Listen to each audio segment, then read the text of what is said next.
Hello everyone. So we were covering chapter 1 of the book An Introduction to Political Theory by O.P. Gaba.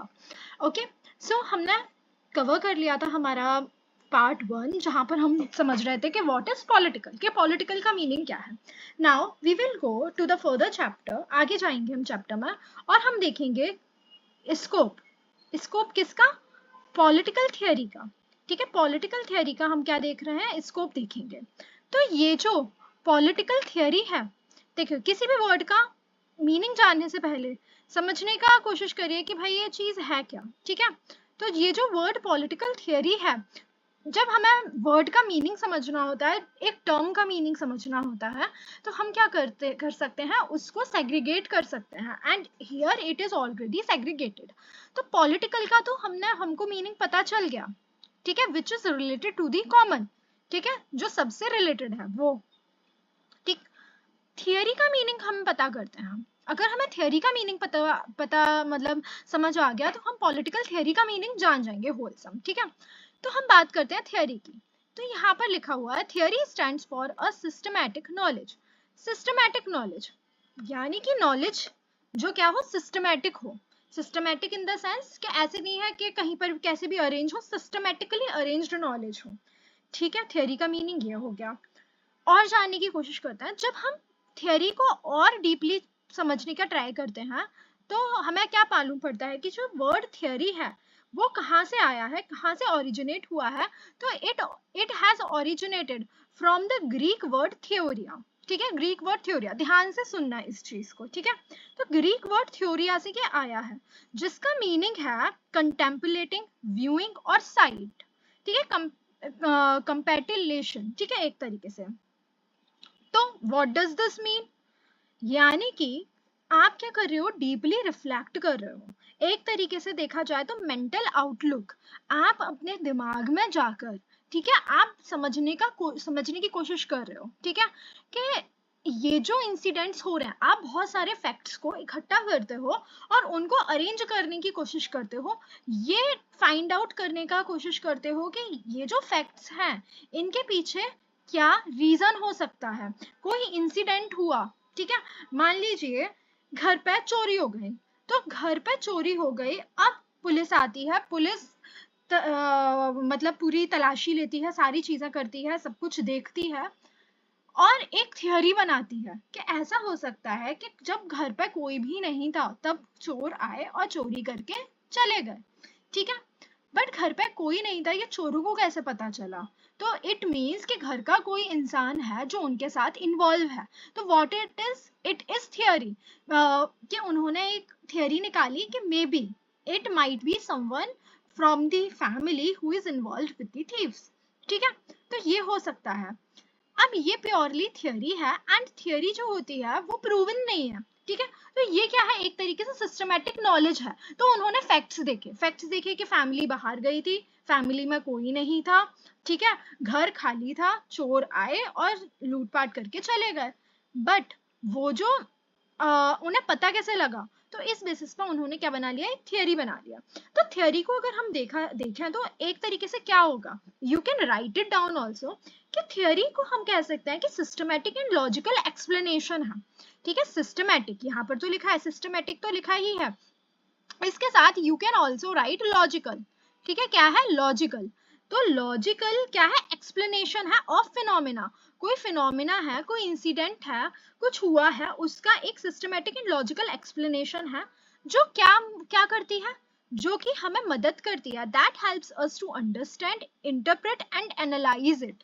यानी कि theory basically एक systematic and logical explanation है किसी phenomena का, जो हमें उस फिनोमिना को समझने में, इंटरप्रेट करने में, एनालाइज करने में मदद कर रही है. ठीक है, यानी कि आप अपने माइंड में जाके सोच रहे हो, मेंटल आउटलुक भी इसको कहते हैं. ठीक है, स्पेकुलेशन. तो इधर जब लैटिन वर्ड में आ जाता है थियरिया, ठीक है, तो लैटिन में स्पेकुलेशन का नाम आ जाता है कि स्पेकुलेट करना, कि भाई क्या क्या हो सकता है. सो आई गिव यू एग्जांपल. तो मुझे लगता है ये समझ आ गया होगा व्हाट इज थियरी. अब समझते हैं व्हाट इज पॉलिटिकल थियरी. ये पॉलिटिकल थियरी क्या है. तो भाई हमने सिंपली देखा थ्योरी क्या है कि स्पेकुलेशन है, सिस्टमैटिक नॉलेज है, फैक्ट्स को आपने अरेंज कर दिया सिस्टमैटिक वे में और आप एक कंक्लूजन की तरफ आ रहे हो, बट ये अभी प्रूवन नहीं है, ठीक है। यहाँ पर क्या होगा, जब हम बात करेंगे किसकी, पॉलिटिकल थ्योरी की बात करेंगे, तो systematic knowledge of political phenomena, जब भी, ठीक है, आप क्या कर रहे हो, जब भी आप किसी पॉलिटिकल फिनोमेना को समझाने की कोशिश करते हो, ठीक है, उसे प्रूव करने की कोशिश करते हो, तो आप जो जो चीजें लेकर आ रहे हो, फैक्ट्स को जिस तरीके से अरेंज कर रहे हो, वो क्या हो जाएगा, वो पॉलिटिकल थियरी हो जाएगी। जब पॉलिटिकल फिनोमेना की बात होगी तो क्या हो जाएगी, वो पॉलिटिकल थियरी हो जाएगी। जब आप सिस्टमैटिक नॉलेज मतलब अरेंज कर रहे हो पॉलिटिकल फिनोमेना से रिगार्डिंग, तो वो पॉलिटिकल थियरी हो गई, ठीक है। अब ये जो पॉलिटिकल फिनोमेना है, ठीक है, what type of knowledge do we require, अब किस टाइप की नॉलेज हमें जरूरत है, किस टाइप की नॉलेज की हमें जरूरत है इस पॉलिटिकल फिनोमेना को, ठीक है, समझने के लिए, किस सेंस में, पॉलिटिकल थियरी के सेंस में, पॉलिटिकल थियरी के रील में, ठीक है, रिक्वायर अबाउट पॉलिटिकल फिनोमेना के बारे में हमें क्या क्या नॉलेज होनी चाहिए, किस टाइप की नॉलेज होनी चाहिए, ताकि हम एक पॉलिटिकल थियरी बना सकें, ये ठीक है, उसको प्रूवन फैक्ट कर सकें बाद में। तो देखो, तो जो थियरी होती है, पॉलिटिकल थियरी जो है, वो किससे कंसर्न होती है, वो 3 टाइप ऑफ स्टेटमेंट से कंसर्न है। तो यहाँ पर ये 3 टाइप ऑफ स्टेटमेंट्स क्या हैं, वो एक बार हम देख लेते हैं कि what are these 3 type of statements. तो first of all is empirical statement, ठीक है, second is logical statement and the third one is evaluative statement, ठीक है। 3 टाइप की स्टेटमेंट हमने देख ली कि 3 टाइप की स्टेटमेंट है। the one is empirical, the first one is empirical। अब ये empirical statement क्या है, यहाँ पर हम लोग आते हैं, ठीक है। अब ये क्या है, it is based on observation, ये किस पे बेस्ड है, ये ऑब्जर्वेशन पे बेस्ड है, बेस्ड ऑन ऑब्जर्वेशन। अब यानी कि आप क्या करते हो, ऑब्जर्व कर रहे हो, आप देख रहे हो किसी चीज को, ठीक है, what you are doing, you are observing that something, you are seeing it, ठीक है। अब आप ऑब्जर्व कैसे करते हो किसी चीज को, आप सेंसेस के थ्रू, सेंस के जो एक्सपीरियंस है, आपके सेंस एक्सपीरियंसेस हैं, उन्हीं से आप ऑब्जर्व करोगे, है ना।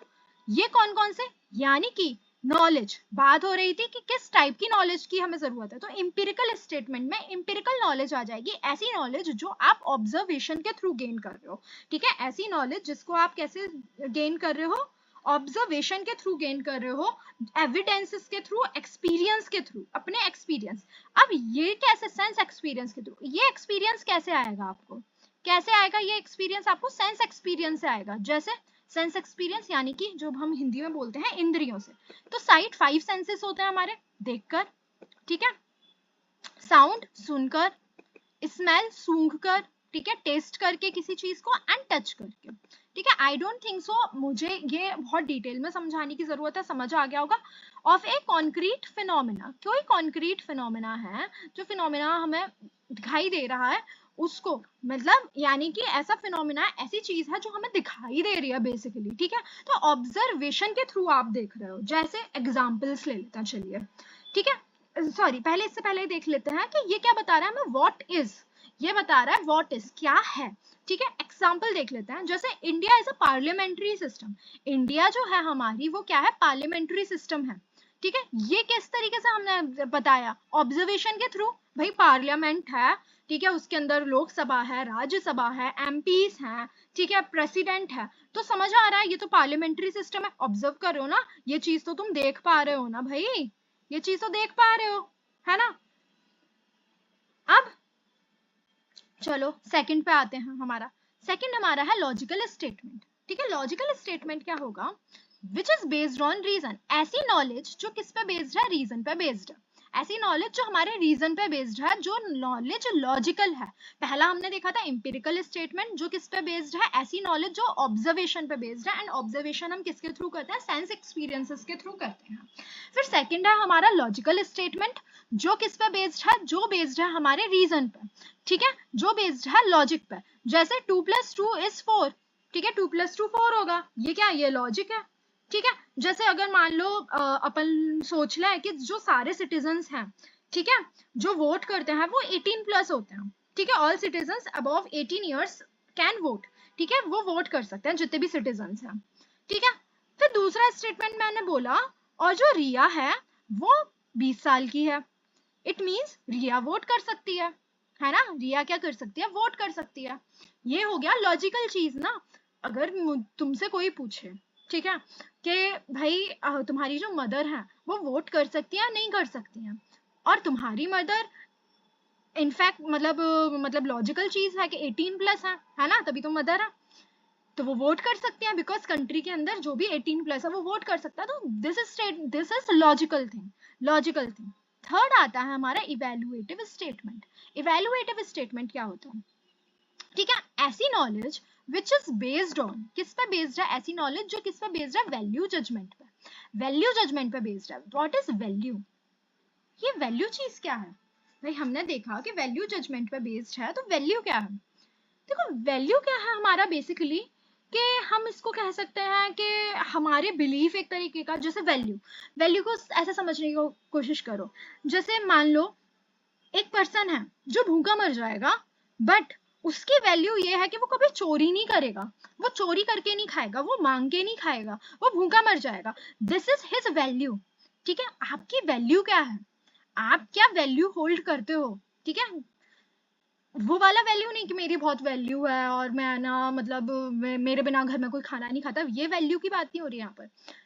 किस वैल्यू की बात हो रही है कि क्या, किस तरीके से आप पले बड़े हो, ठीक है, आप किस चीज के साथ कॉम्प्रोमाइज नहीं कर सकते लाइफ में अपनी, ठीक है, जैसे कुछ लोग होते हैं जो जो इस चीज के साथ कॉम्प्रोमाइज, अपने फूड कल्चर के साथ कॉम्प्रोमाइज नहीं कर सकते, भाई मैं ना यही चीज खाऊंगा, ये तो मैंने बहुत शैलो एग्जांपल दे रही हूँ तुम्हें, बट जैसे गांधी जी को देख लो, so his value was non violence, भाई मैं पिट लूंगा, तुम अगर मुझे एक गाल पे थप्पड़ मारोगे तो मैं दूसरा गाल आगे कर दूंगा, ठीक है, ये उनका स्टेटमेंट है, बट मैं नॉन वायलेंट रहूंगा, मैं किसी को मारूंगा नहीं, है ना, ये वाली बात है ना, तो व्हाट इट इज वैल्यू। तो आपकी वैल्यूज जो है उसको होल्ड करते हुए जो आप है ना नॉलेज गेन करते हो, इट मीन्स आपने क्या कर लिया, अपनी वैल्यूज का चश्मा लगा लिया अपनी आंखों के सामने, है ना, और आप हर चीज को उस वैल्यू के उस पर वो कर रहे हो, आपके जो बिलीफ है, ठीक है, ये जो वैल्यूएटिव स्टेटमेंट्स होती है किस पे बेस्ड है, वैल्यू पे बेस्ड है, ओपिनियन पे बेस्ड है, आपका क्या ओपिनियन है किसी चीज को लेकर, ठीक है, आइडल और मॉरल जजमेंट आपके, ठीक है, यानी कि एक तरीके से जो हम ऊपर देख रहे थे, जब हम इंपिरिकल स्टेटमेंट की बात कर रहे थे, तो हम यहाँ पर बात कर रहे थे व्हाट इज की, हम यहाँ पर बात कर रहे थे व्हाट इज की, ठीक है, यहाँ पर जब हम बात करेंगे इवेल्युएटिव स्टेटमेंट में, तब हम बात करेंगे किस चीज की, व्हाट और टू बी की, क्या होना चाहिए, ठीक है, तो यानी कि हमारे बिलीव्स हो सकते हैं कि भाई हम जस्टिस पे बिलीव करते हैं, इक्वालिटी पे बिलीव करते हैं, फ्रीडम पे करते हैं, मोरालिटी पे करते हैं, ये सारे हमारे क्या हो गए, बिलीव हो गए। तो जैसे एग्जाम्पल इन्होंने दिया है, man are born free and equal, man जो है वो बॉर्न फ्री है और वो क्या है, इक्वल है। अब देखो, अब समझने का ट्राई करना थोड़ा यहाँ पर ध्यान से, ठीक है, इसको अच्छे से समझो थोड़ा। जो इंपिरिकल स्टेटमेंट है हमारा, वो किस पे बेस्ड है, ऑब्जर्वेशन पे बेस्ड है, और जो लॉजिकल स्टेटमेंट है वो हमारा रीजनिंग और लॉजिक पे बेस्ड है। अब इवेल्युएटिव स्टेटमेंट को देखो कि यहाँ पर बात हो रही है man are born free and equal, ये कितना सही लग रहा है ना सुनने में कि man are born free and equal, सही बात है, एकदम सही बात है, बट इसको अगर तुम इंपिरिकल स्टेटमेंट के थ्रू जाओगे, ऑब्जर्व करोगे, तो एक दिन का जो बच्चा है, ठीक है, क्या वो फ्री है, क्या वो खुद से चल सकता है, बोल सकता है, खा सकता है, क्या वो फ्री है, वो ये तो कोई काम नहीं कर सकता, क्या वो कोई प्रॉपर्टी एक्वायर कर सकता है, वो क्या कर सकता है, वो कुछ नहीं कर सकता, he is dependent on his mother, he is dependent on his father, है ना, इन सारी चीजों के लिए वो किस पर डिपेंडेंट है, अपने लोगों पे डिपेंडेंट है। अच्छा ठीक है यार, ये तो बात सही बोली कि बॉर्न फ्री, ये जो बात हो रही है बॉर्न फ्री है, तो ये तो नहीं दिख रहा एम्पिरिकल स्टेटमेंट से, दिख तो नहीं रहा वो, है ना, कि वो फ्री है। इक्वल, जब बात हो रही है कि man are born free and equal, अब इक्वल, अब आप और अंबानी जी मे भी हो सकते हो, मुझे तो नहीं पता, अब क्या वी आर इक्वल, ठीक है, या फिर चलिए वो तो डिफरेंट चीज है, पैसे के रिगार्डिंग है। अब आप देख लीजिए, जो प्रेसिडेंट ऑफ इंडिया है वो और हम, are we equal as a human being, तो हम समझते हैं कि वो भी ह्यूमन बीइंग है, हम भी ह्यूमन बीइंग है, बट जो पोजीशन होल्ड कर रहे हैं सोसाइटी के अंदर, है ना, तो दैट इज डिफरेंट। तो ये लॉजिकली तो करेक्ट नहीं लग रहा, एम्पिरिकली तो करेक्ट नहीं लग रहा, बट इवेल्युएटिव स्टेटमेंट के थ्रू दिस इज करेक्ट कि man are born free and equal. सारे के सारे जो ह्यूमन बीइंग्स हैं वो फ्री हैं, ठीक है, वो किसी के लिए ऑब्लिजाइज्ड नहीं है, ठीक है। ये कहने को बात है, जब रूसो बात करते हैं तब बात करते हैं man are born free but everywhere they are in chains, ठीक है। Man is born free but everywhere he is in chain, बात ये कर देते हैं वो, ठीक है, कि हर तरफ, क्योंकि सोसाइटी उसको क्या कर रही है, बांध के रख रही है। इक्वल, क्या हम सब लोग इक्वल हैं? अगर लॉफुली देखें तो हम सब इक्वल है ना। तो इवेल्युएटिव स्टेटमेंट में जब हम वैल्यू जजमेंट में आते हैं तो ये बात सही है, हम इंसान को क्या करेंगे, हम इंसान को, क्योंकि वो इंसान है इसीलिए उसको इक्वली ट्रीट करेंगे, चाहे वो अंबानी जी हो, चाहे प्रेसिडेंट हो, चाहे एक सड़क पर सोने वाला भिखारी हो, वो सब क्या है, बोर्न फ्री एंड इक्वल है, क्योंकि ये हमारा वैल्यू है, ठीक है। अब ये जो वैल्यू होल्ड कर रहा होगा इंसान, वो तो ऐसे समझेगा, और कोई ऐसा इंसान है जो घमंडी है, बचपन से मतलब ऐशो आराम में पला बड़ा है, उसकी वैल्यू कुछ डिफरेंट हो सकती है। वो उस इंसान को जो सड़क पे सो रहा है, हो सकता है वो मक्खी समझे, है ना, वो समझे तो कोई है ही नहीं। तो वैल्यू, आपकी आंखों के सामने वैल्यू का चश्मा लग गया, ठीक है, तो आपकी जो वैल्यू आप होल्ड करते हो, जो आपकी ओपिनियन है, उसके अकॉर्डिंग ही आप अपने स्टेटमेंट्स बनाओगे, ठीक है। चलो ये आ गया समझ में। अब देखो पॉलिटिकल साइंस, जो पॉलिटिकल साइंस है वो डिस्टिंग्विश करती है, अलग करती है पॉलिटिकल फिलॉसफी को, ठीक है, from political philosophy. Political science, ठीक है, को पॉलिटिकल फिलॉसफी से अलग देखा जाता है, relies only on empirical and logical statement. क्योंकि पॉलिटिकल साइंस, क्या बात हो रही है, पॉलिटिकल साइंस किस पे रिले कर रही है, एम्पिरिकल एंड लॉजिकल स्टेटमेंट्स पे ही रिले कर रही है। अच्छा, अब देखो मैंने तुम्हें ऊपर ये समझाया था कि एम्पिरिकल स्टेटमेंट को ऑब्जर्व कर सकता है, लॉजिकल स्टेटमेंट को लॉजिकल है, रीजन पे बेस्ड है, एंड इवेल्युएटिव स्टेटमेंट्स जो है हमारे, वो हमारी वैल्यू जजमेंट पे बेस्ड है, यानी कि हम जो वैल्यू होल्ड करते हैं उसके अकॉर्डिंग हमारे जजमेंट होंगे, ठीक है, उसके अकॉर्डिंग हमारी नॉलेज होगी, ठीक है। ये बात मैंने बताई थी, और मैंने तुम्हें जब एग्जांपल दिया था man are born free and equal, इसीलिए इतना डिटेल में यहाँ पर समझा था, man are born free and equal, तो हमने देखा था कि एम्पिरिकली एंड लॉजिकली ये सेंटेंस फिट ही नहीं हो रहा है, ओनली इवेल्युएटिव स्टेटमेंट में फिट हो रहा है, ठीक है।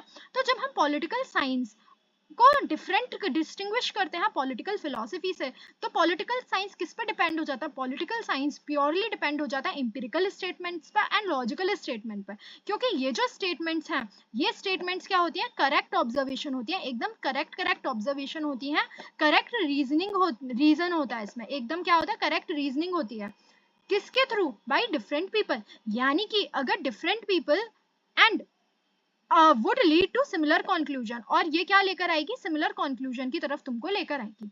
क्या बात हो रही है, इट इज सेइंग कि different people are having the different people are going to have the similar conclusion, क्योंकि उन्होंने ऑब्जर्वेशन और रीजनिंग का, सेम ऑब्जर्वेशन सेम रीजनिंग का यूज किया है, यानी कि 2+2 सभी के लिए 4 होगा, ऐसा तो कोई नहीं होगा ना 2+2 5 बता दे, तो कंक्लूजन सिमिलर आएगा हर किसी का, ठीक है।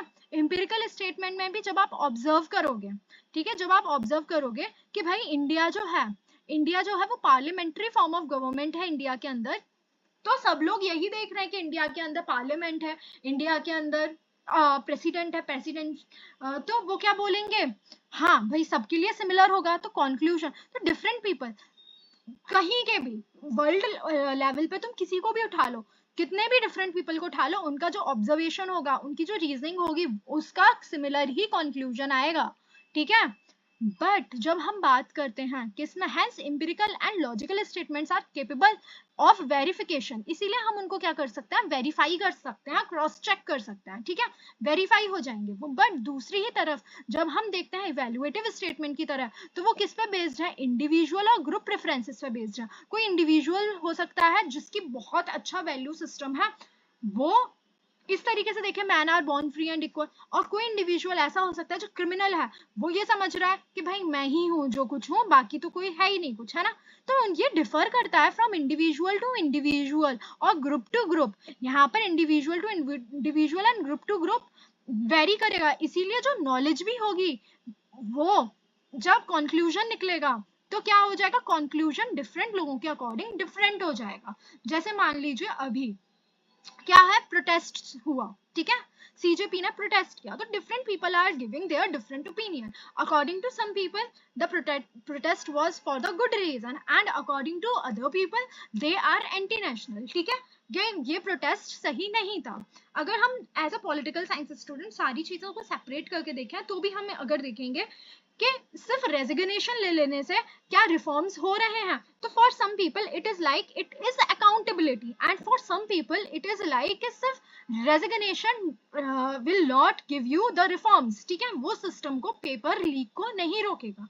तो every person have their different opinion, इसीलिए जो कंक्लूजन है हम कभी भी ये क्या नहीं हो पाएगा, ये रिलायबल मेथड नहीं होगा, ये रिलायबल मेथड नहीं होगा ये डिटरमाइन करने का कि व्हाट इज राइट और रॉन्ग, क्या राइट है क्या रॉन्ग है, व्हाट इज गुड और बैड, ठीक है। There is no reliable method to determine, ठीक है, ये डिटरमाइन करने का कोई रिलायबल मेथड नहीं है कि क्या सही है क्या गलत है, क्या अच्छा है क्या बुरा है। वन कैन नॉट साइंटिफिकली, कोई भी इंसान साइंटिफिकली क्या डिस्कवर नहीं कर सकता, द पर्पस ऑफ यूनिवर्स और ह्यूमन लाइफ के पर्पस को क्या नहीं कर पाएगा, पता नहीं कर पाएगा। अब देखो जो चैंपियंस ऑफ पॉजिटिविज्म है, अब पॉजिटिविज्म क्या होता है, ठीक है, अब पॉजिटिविज्म क्या होता है ये समझ लो, ठीक है, बहुत इंपॉर्टेंट है, ध्यान दो, यहाँ पर सोना नहीं है किसी को, ठीक है, पॉजिटिविज्म क्या होता है। That's why I am trying to make the small videos, ताकि क्या ना हो, बोरियत ना हो, ठीक है, क्योंकि जब हम फर्स्ट टाइम, मुझे पता है अगर कोई इस बुक के लिए आ रहा है इस वीडियो में, तो that person is going to be the fresher, ठीक है, कॉलेज स्टूडेंट होगा या फिर ऐसा पर्सन होगा जिसने पॉलिटिकल साइंस में आगे उसे काम करना है, but he is not able, he और she is not able to understand. इसीलिए तो I don't want to make a long videos and I want to make it कि आपको सब समझ आए, ठीक है। तो पॉजिटिविज्म की जब हम बात करते हैं तो पॉजिटिविज्म क्या होता है कि क्या हो रहा है, पॉलिटिकल फिलॉसफी थी, एरिस्टोटल प्लेटो के टाइम तक क्या था, पॉलिटिकल फिलॉसफी थी, यानी कि जो पॉलिटिकल साइंस पॉलिटिकल था that was not value free, ठीक है, ये जो हमने वैल्यू जजमेंट यानी कि आपके ओपिनियन पे बेस्ड है, आपके जजमेंट्स पे बेस्ड है, आपकी वैल्यूज पे बेस्ड है, ठीक है, वैल्यू फ्री नहीं है। बट जब हम चैंपियंस ऑफ पॉजिटिविज्म की तरफ आते हैं, पॉजिटिविज्म की तरफ आते हैं, तो एक मुहिम चलती है कि हमें पॉलिटिकल साइंस को क्या बनाना है, हमें पॉलिटिकल साइंस को और दूसरे अदर साइंसेस को क्या बनाना है, हमें नेचुरल साइंस की तरह, नेचुरल साइंस क्या होगा, फिजिक्स केमिस्ट्री, ठीक है, बायोलॉजी, उनकी तरह हमें उसको क्या बनाना है, इसको प्योर साइंस के अंदर लेकर आना है, ठीक है, नेचुरल साइंस के अंदर लेकर आना है। एंड इसीलिए हमें इसको वैल्यू फ्री करना पड़ेगा, ठीक है, ताकि ये क्या हो जाए, इजीली प्रूव हो जाए, पॉलिटिकल साइंस बनाना है, पॉलिटिकल फिलॉसफी को, ठीक है। तो ये बात हो रही थी। तो ये जो पॉजिटिविज्म के जो आइडिया होल्ड करने वाले, जो पॉजिटिविज्म के सपोर्टर्स थे, वो किस पे बेस्ड होंगे, सिर्फ इंपिरिकल स्टेटमेंट, इंपिरिकल नॉलेज की बात करेंगे, लॉजिकल नॉलेज की बात करेंगे, एंड इवैल्यूएटिव स्टेटमेंट्स को, इवैल्यूएटिव नॉलेज को इग्नोर कर देंगे, ठीक है। तो यहीं पर ये बात हो रही है कि the champions of positivism sought to build political science, ठीक है, उन्होंने क्या काम किया, पॉलिटिकल साइंस बिल्ड करने का काम किया, एंड अदर सोशल साइंस, और दूसरे जो सोशल साइंस थे जैसे sociology, economics, history, on the foundation of methodology of natural science, natural science की मेथोडोलॉजी पे इसको क्या बोलते हैं, बनाने का इन्होंने ट्राई किया, ठीक है।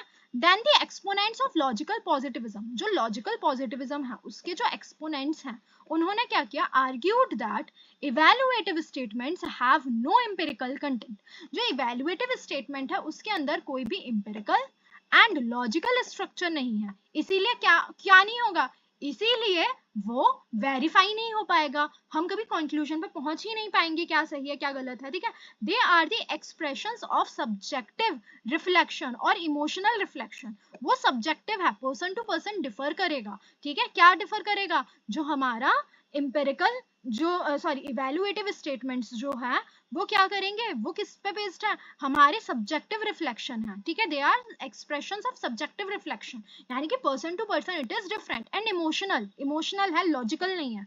तो इसीलिए likewise champions of scientific method for the study of politics, इसीलिए जो चैंपियंस थे साइंटिफिक मेथड के, उन्होंने पॉलिटिक्स की स्टडी के लिए क्या इंसिस्ट करते हैं, वैल्यू फ्री सिस्टम की बात करते हैं एंड वैल्यू न्यूट्रल अप्रोच देते हैं, ठीक है।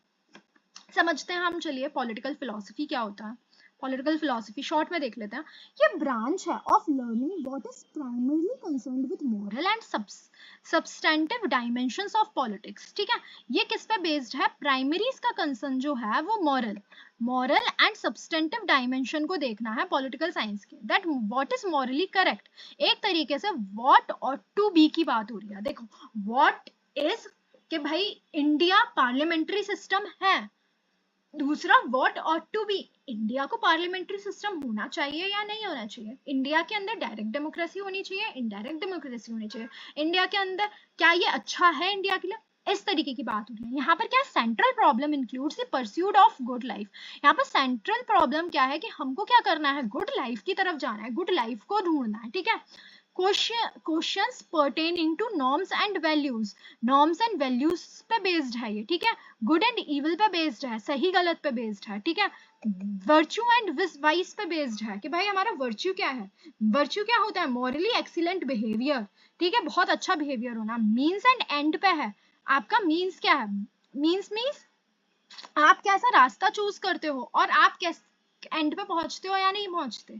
ठीक है, यानी कि सही रास्ता चूज करोगे तो आपका एंड भी सही होगा। और कुछ बात करते हैं कि कोई भी रास्ता चूज करो, आप एंड है ना आपको एंड पे पहुंचना है, बस आपको अपने गोल की तरफ जाना है चाहे कैसा भी रास्ता हो। ठीक है, तो ये चीज इज इट राइट और नॉट, राइट और रॉन्ग की बात हो रही है यहाँ पर पॉलिटिकल फिलोसफी में, क्या सही है क्या गलत है। And visions of the ideal state, और आइडियल स्टेट कैसा होना चाहिए भाई, आइडियल स्टेट कैसा होना चाहिए, राम राज्य एक तरीके से, and society. So political philosophy inquires into the foundation of political science, political life. तो political philosophy क्या करती है, inquires into the political life, grounds of political obligations and moral worthiness of different political system. तो basically ये क्या कर रही है, ये देख रही है कि political life को देख रही है, एक तरीके से इंक्वायरी कर रही है उसकी political life की कि ये वाली political life सही है। ठीक है, grounds of political obligation, political obligations के grounds को देख रही है। ठीक है, obligized एंड मतलब सही भी है या नहीं है, and moral worthiness of different political system, और कौन सा पॉलिटिकल सिस्टम सही है, थियोक्रेसी सही है या फिर क्या सही है, मोनार्की सही है या फिर डेमोक्रेसी सही है या एरिस्टोक्रेसी सही है। ठीक है, फिर it makes use of philosophical and historical method, ये किसका यूज करती है, फिलोसफिकल मेथड का यूज करती है, फिलोसफी का, नॉर्म्स बेस्ड स्टडी का, और हिस्टोरिकल मेथड को, हिस्ट्री की स्टडी करती है एक तरीके से कि हिस्टोरिकली क्या सही था। ठीक है, in determining the goals of public life के गोल्स को डिटरमाइन करने के लिए,